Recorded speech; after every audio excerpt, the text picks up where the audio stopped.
नाज़रीन सेठारजा जे government higher secondary school के अगूणनि शागिर्दनि पारां स्कूल के अंदर 100 बूटा पोखिया विया। शागिर्दनि जो चवणु हो त वण असांजे माहौल के बेहतर बणाइनि था, उन करे सिंध के सरसब्ज़ बणाइण सभिनी जी ज़िम्मेवारी आहे।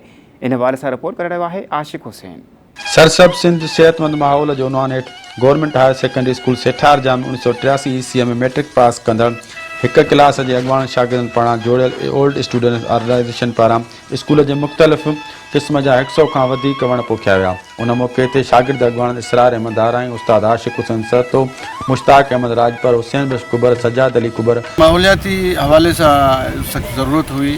माहौलियाती इशूज़ जेके आहिनि, मामला आहिनि, मसला आहिनि, उन्हनि खे हल करण जे लाइ असां कोशिशि कई त सेठारजा हाई स्कूल जे प्रीमिसिस जे अंदरि माहौल हिकिड़ो ख़ूबसूरत, खुशबूदार ऐं मेवनि सां भरियल वणनि सां हमकिनार हुजे।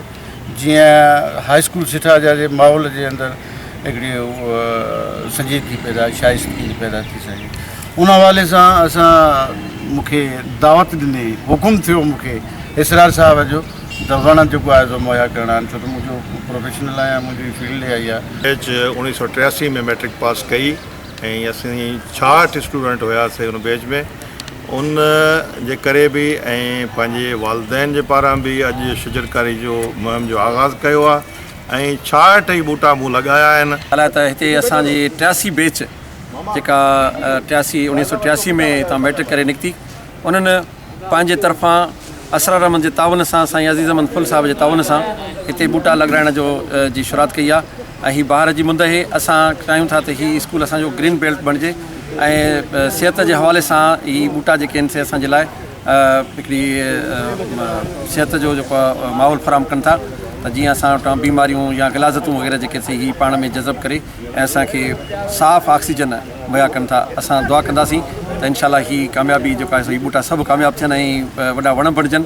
ऐं ॿियनि खे बि असां दावत ॾींदासीं, ॿियूं बैचूं जेके हितां निकिरी वियूं आहिनि उन्हनि खे बि दावत ॾींदासीं त उहे अचनि, अची करे हिन स्कूल खे ग्रीन बेल्ट बणाइण में असांजो ताउन कनि। जिन मार्च महीने में स्कूल में ग्रीनरी जे हवाले सां हिकु प्रोग्राम मुनक़िद कयो हो, जेकी अॼु उन वाइदे खे उन्हनि पंहिंजी अहम शकिल ॾिनी आहे, जिन ग्रीन सेव लाइफ जे नाले सां हिकिड़ो ग्रीन प्लान जेको प्रोग्राम शुरू कयो, उनजी वणकारी मुहिम शुरू आहे। साईं इसरार अहमद आरआई साहब जेको DSP मोटरवे पुलिस इस्लामाबाद में फ़ाइज़ आहे, उन जूं इहे कोशिशूं जेके आहिनि माशाल्लाह कामयाबीअ तरफ़ गामज़न आहिनि। ऐं असां उमेद था कयूं त जेके ॿिया बेज बि आहिनि जेके मुख़्तलिफ़ पोस्टुनि ते फ़ाइज़ आहिनि ऐं उहे बि असां उमेद कंदासीं। एज़ अ SMC मेंबर मां साईं यारनि खे ख़िराज तहसीन पेश कयां थो त जिन स्कूल जे लाइ हेॾो वॾो अमली कमु शुरू कयो आहे, ऐं अलाह साईं उन्हनि खे कामयाबु कंदो ऐं नवां दोस्त बि जेको आहे हिन शइ खे ॾिसी करे पंहिंजो तावन कंदा स्कूल सां। चवणो हुयो त हर फ़र्द खे पंहिंजे हिसे जो वण पोखे त जीअं सरसब्ज़ सिंध थी पवे ऐं असांखे बहितरीनु माहौल पिणु मिली सघे।